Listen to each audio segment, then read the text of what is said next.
hello, and welcome back to another episode of the Current Culture Podcast. And here I am as your referee, China. Okay, I know I don't look like a referee, but like I dress sporty for you, so like let's just pretend. It's all play. It's all pretend. Let's go. So today we have a doozy of an episode. We're going through all things Super Bowl because can we like all agree that like this Super Bowl was not it? Like it was a little bit disappointing. I'm gonna be real. It was disappointing. And like I came out of my dungeon to watch this Super Bowl. So like I need to vent to someone, and that someone's going to be you. So you're going to have to strap in tight because I need to go through it. And now you're going to be my captive audience, okay?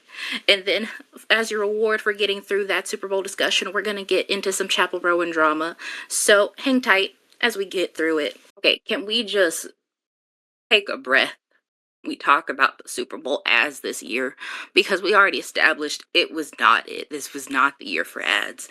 And like, this is the one time a year that I voluntarily do not skip the ads. So like, how do you mess that up? That this is the one time that I actually am going to sit down and watch an ad. And I immediately regretted that decision because what was going on? Like, can we just talk about that? Like, it feels like the ads this year were more so for businesses than for consumers.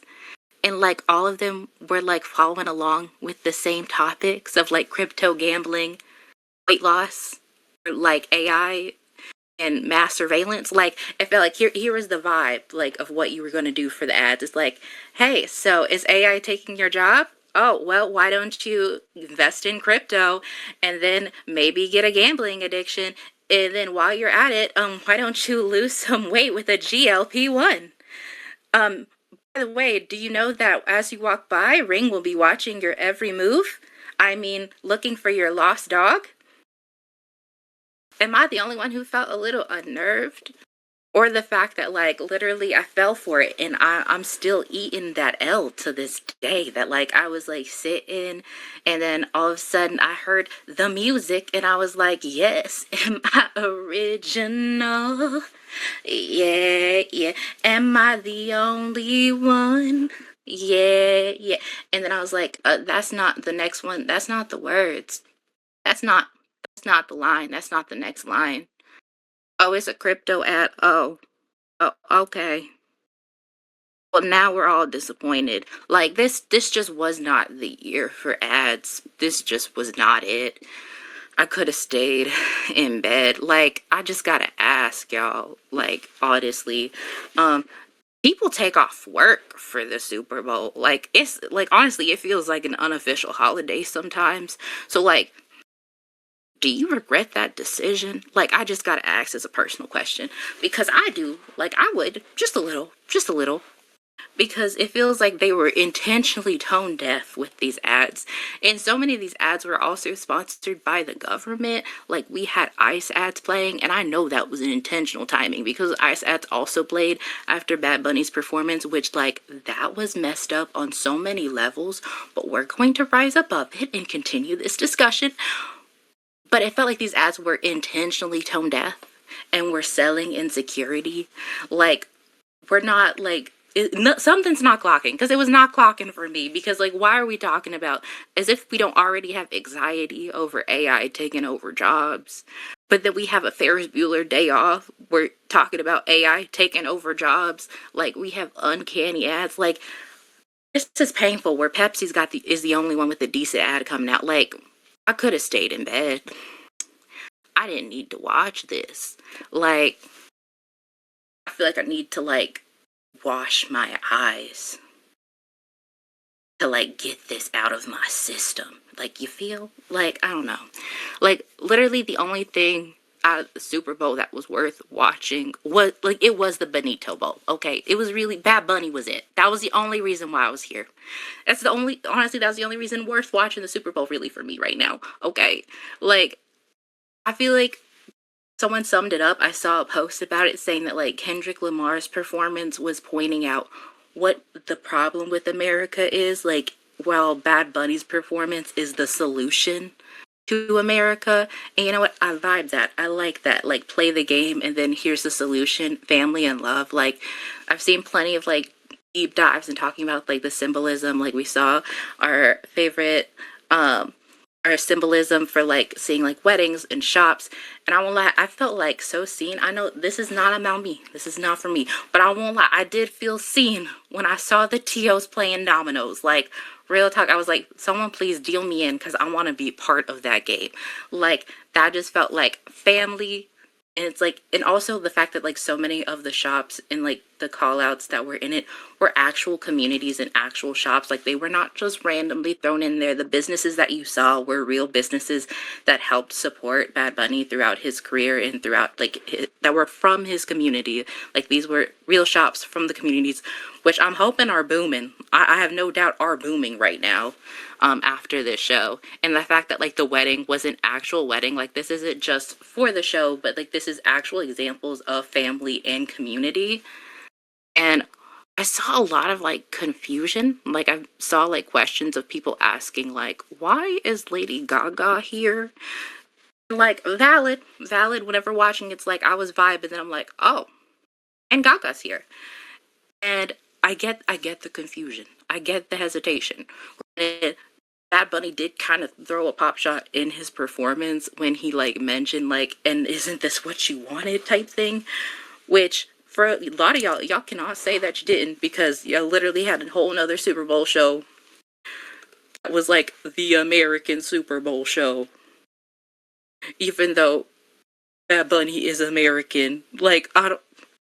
Okay. But like, even when we're talking about all the symbolism in the show, even Lady Gaga's inclusion can be considered like as symbolism. Choose a sip break. But Lady Gaga is an Italian immigrant. So like, having Lady Gaga as there can be seen as an intentional choice, because this kind of ties into the idea of playing the game, you know? Because Lady Gaga is an Italian immigrant. And if you go back and wind that clock back, you'll see the fact that Italian immigrants faced a lot of racial discrimination. And were placed in like similar categories and were treated and placed in competition with minorities of color. And you'll see that the definition of whiteness has expanded to what it is today.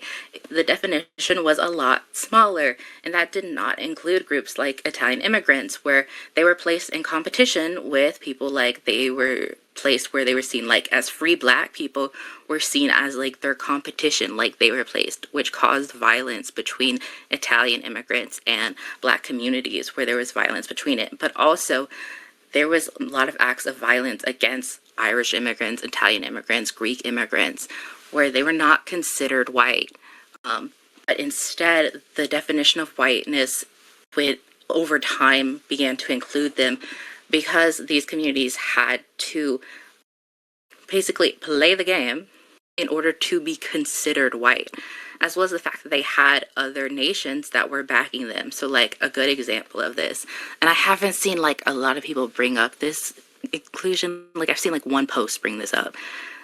If you look at the fact of Columbus Day, that was not like just some random holiday that was like checked off. It was a direct result of lynchings of Italian immigrants.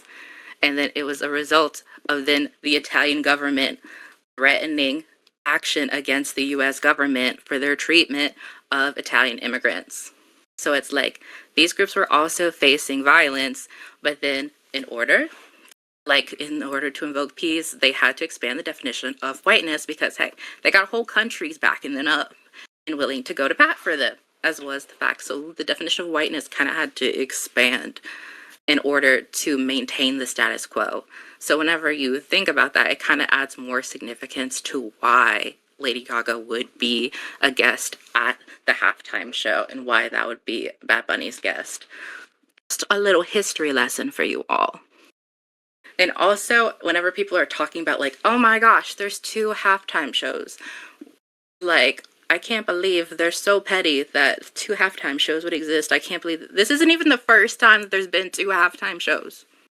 Have we forgotten? Originally, the whole idea of the halftime show was pioneered by people of color. We forgot that.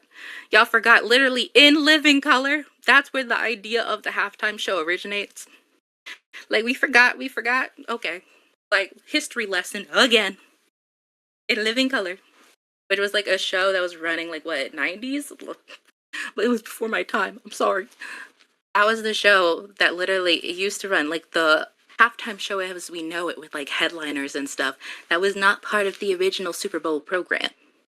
That was something that In Living Color did where they would say, "Hey, come over and tune into our station," and it had like a countdown clock and stuff that like said, "Hey, this is when you can turn back to the game." It used to just be the halftime show used to be just like a marching band. So like they already had two competing shows used to already exist. But then over time, they saw the success of In Living Color, and then it became like the halftime show that we know today. But this isn't the first time. It started out as two separate shows. So like history, we already saw this happen. This is not a new case scenario. But like even the idea of like the Super Bowl must remain American is like ridiculous when we think of like how many people who've performed at the Super Bowl who are not American. And then it's also funny when we see like the fact that like looking at Bad Bunny's Super Bowl performance is like the most American performance that we've seen. When you look at the values, like, oh, what are those old fashioned American values? That apple pie, family, protecting your home, perseverance. That's like everything we see in the Bad Bunny performance. Also, American, like that whole apple pie idea. Immigrants, like everything in America being built by immigrants. It's almost like uh America. English wasn't our first language either. Like that whole idea? Yeah. Who would have thunk it, I guess. But, like I also understand like the cognitive dissonance that like happens where like I get that some people were like, why are we watching the Super Bowl to begin with when such crazy things are happening in the world? And I get you. I get it. But also, I see you as you went and passed through the gentrified neighborhood to go get a Starbucks coffee so that you had the energy to hold your picket sign for the entire performance. Like, I get you, like, through your entire protest. Like, I get you. Like, you kind of, like, need the energy, though, babe. Like, I see. There is, like, a point one in joy as resistance. Like, when there is value in being able to show that you were able to persist and exist in places where you were told that you should not be, for starters. But also, you still have to take like advantage and be able to acknowledge the fact that even the platform that we are on right now, I would not be able to speak to you unless I was on this platform. You're hearing me through media that benefits from discourse, that benefits and actively contributes to the same harmful practices that I actively, and more than likely, if you're listening to me, then you're actively against. Okay, like you still have to acknowledge that, like, you still have to participate in the same systems that you're trying to stop. Like, you're still contributing to the same systems because that's the social networks that you're using. That's the platforms that are available. Yes, you should be trying to find new platforms. Yes, you should be looking for alternatives, but it's also important to acknowledge the fact that it does not take away from the fact that you are trying to do resistance, the fact that you are showing resistance, the fact that you are organizing. I'm not going to take away from you that you had your whole organizing plan, but you reached out to people via Instagram. Like, like that's still, that doesn't kind of take away from the fact that, like, oh, you were able to reach out because that's where people are. People are on Instagram. Like, that's where people are. Is it corrupt? Maybe. Yes. Like, but like also that's where people are, and that's how you were able to reach the audience and able to inform and reach out to more people. So it's like, on you go, like this is like that cake situation. Like you gotta just acknowledge that sometimes. So like I get it, and this is especially something that we keep in mind as like we're talking about the Epstein situation, because I get that, like, we're stressed and overwhelmed. And then, honestly, it's intentional. It's intentional to overwhelm you. So I get that you want to take a step back and breathe and do that when you need to, lock in when you need to. Because honestly, we're about to get into it. We're only dipping a pinky toe in, but like we'll get into it. Okay. The myth, the legend, the icon who's known for standing up for herself, Chapel Rowan. Can you tell I'm a fan? My secret's out there. Chapel Rowan has just announced that she's leaving the Casey Wasserman talent agency after Casey Wasserman was named for appearing in the Epstein files. She's not the only person to do this. There's also the rock band Wednesday, who also has left the agency. This company has been known for hosting a lot of artists, such as like Ed Sheeran, Drake, Billie Eilish, Kendrick Lamar, SZA, Imagine Dragons, Coldplay. A lot of people are under this agency. That being said, it is a little bit interesting that they took their like client roster off their website. Granted, the internet, nothing leaves the internet. So like you will still be able to find that information, but like I didn't say nothing. So like it's interesting. This whole discussion is a lot.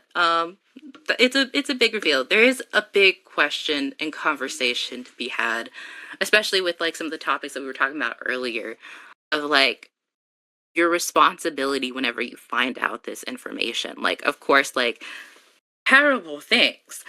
So then what do you do like as an artist whenever you find out that like the corporation that you're working under has been doing heinous actions? There's a couple basic questions we can ask ourselves. Is everyone in the corporation bad? No. Does everyone who associate like does like someone in the corporation's association with like a bad figure mean that everything the company has done is automatically evil and messed up? No, but that's about where the easy questions end. That's about it. After that, that's then you get into the more toughy questions where it's like, oh, if you have the means, should you as a celebrity like distance yourself? Um that's that's the question that a lot of celebrities now have to ask themselves. And we got to see Chapel's decision, and now we have the other celebrities who are also under this group, their decision. And then also you as like a fan, but that how that makes you feel whenever you're supporting these artists. And honestly, I wouldn't say that's like a simple yes or no question because I think something to think about is the fact that artists are a business. Like, I feel like we want to like, yes, we should celebrate and be like, heck yeah, like stand up. Like, like I won't lie, I'm not gonna pretend like I didn't have a moment. Like, yes, that was good news of the day. I'm glad she's standing on business. Yes, girl, go. Like, I'm not gonna say that we did not have a moment that was like that, but at the same time, I feel like we also should take a step back and be like, you versus a celebrity is not the same. Like, you supporting and trying to get groceries even though you know that this brand is like doing corrupt stuff and has been named, like if you found that information out from your favorite food brand is doing this, that is not the same as a music artist finding out that like their talent agency is doing like corrupt things. Like that's not the same. You were living paycheck to paycheck, they have millions of dollars. Like this, we are not in the same boat. Like I feel like just take a step back when you're thinking about this. Like also whenever you're looking at it, like this is not like a one to one decision because you are thinking as an individual, whereas like artists are thinking as a business. So it's like whenever you're looking at it, it's like artists are a brand. So it's like whenever they're doing stuff, I feel like whenever you're like gauging your fandom or like your support of an artist, it's not to take away from like the decision. Like, yeah, that is a net good option. Like that is a good thing to do. I am glad that she did that. But also I feel like we should also have like a moment where we're like, that person is also a brand. And like the same for like people who are staying under like the talent agency. It's like, oh my gosh, so shameful. Like it's kind of like where people are like, oh my gosh, so shameful. How can they stand to work at the same agency as someone who did that? Like how can they stay there? I feel like we also should have a moment where like we're in our heads and have a moment of reflection to be like, that person is thinking as a brand, not necessarily just for themselves. Like, not to say that they don't have feelings for themselves, but like they also have like a brand, a team, and people who are like working with them, under them, all of that. So like, just hold that thought. Just think about that whenever you're judging. So pretty much, I kind of view like artists with business, where it's like a business is not inherently ethical, you know? It's like I'm gonna be super happy whenever a business makes a good decision, makes an ethical, let's not even say good as equal to ethical. Whenever businesses make ethical decisions, I'm super happy when that happens, but I never like inherently expect that to happen, you know? So like we should also like I'm acknowledging the fact that like they have artists have impact, same way businesses have impact, which is why those decisions that they make are important. But also, I'm acknowledging the fact that I don't know Chapel Rowan from Apple Butter. I do not know their life story. Same with any other artist. So literally, I cannot judge them on a personal level because I do not know them. And like, really, if we're getting into like the nitty gritty of it, ideally, we should not have to rely on artists to make those decisions. Like, yes, they should be able to make decisions for themselves, but when it comes to like making decisions on, oh, this person has done a bad thing, this person has done some alleged criminal things, we should not have to rely on artists to be the moral compass to be like, oh, this is bad, this person should not do that, everybody punish this person. Because really, if we're relying on cancel culture, what that's really saying is that we cannot rely on the justice system to delve out the punishment for them. So instead, we're relying on cancel culture and for the social punishment to do it instead. And really, the pressure that we put on artists to be doing the right thing, saying like that person is bad and did something bad, so leave them and isolate them, punish them, we should really be putting that pressure on the justice system to be punishing that person, not necessarily the artist to be punishing that person, because really that's what we're trying to say is this person has done some alleged criminal activity. They should be punished in some shape or form. If that's the case, rather than the artist leaving and, well, yeah, I would want them to go bankrupt and like lose their things, you know? But like instead of the artist doing that, I would rather the justice system be like, go to jail. Like, you know, like it's almost like that's what it's for, is like prosecuting people. Like you just think, I don't know. I just feel like that is where it should be instead of cancel culture. Like I feel like let's get the little like, you know, just you know, like that's what we're really coming here for. That's where the judgment is. And I feel like we essentially need more push on putting pressure on the justice system instead of relying on just like the cancel culture end of it. Especially in like the climate we have now, where it's like, hey, how many, like, for taking a glance at that like Epstein list, I know it's a lot. You don't want to think about it sometimes. How many people from the US that are on that list that are getting prosecuted versus how many from like internationally are getting prosecuted? I mean, we have the X. Let's just go with Andrew Windsor. Let's normalize just saying Andrew Windsor instead. We're just saying like the ex prince or the former prince. Let's just X out the prince altogether. Let's just do that. Let's normalize that. How many people are being, that's all due to public, like that is heavily due to public pressure. Like that is the result of public pushback is what fuels that change. So part of me kind of wants to encourage, you know, every time you kind of feel like going to your favorite artists and stuff and being like angry at them, being like, why are you still supporting, why are you still working under them, they have done so many horrible things. Instead being like going to the government representative and being like, why is this person still walking free? Why is this okay? Like, I feel like that's the better option. Because at the end of the day, the other person, the artist is a business. Like, they're both a business and an employee, but also they're not. I just feel like there are other options. There are other options. There are things that we could be doing. Might be a little beneficial for us. You know? That's my 2 cents. So, thanks for hanging in with me for this episode. We got a whole lot more to talk about next week. I know we only dipped our pinky toe in it, but we're going all in talking about the Epstein files. So, please give me strength, actually. Like, give me strength to research this. Like, I'm gonna need it. Give me, like, I don't know. Give me something, like, for the sanity of it. Like, I'm gonna need some help. We're also gonna be going into AI discussions, and we're probably maybe a special guest. You didn't hear that from me, but like.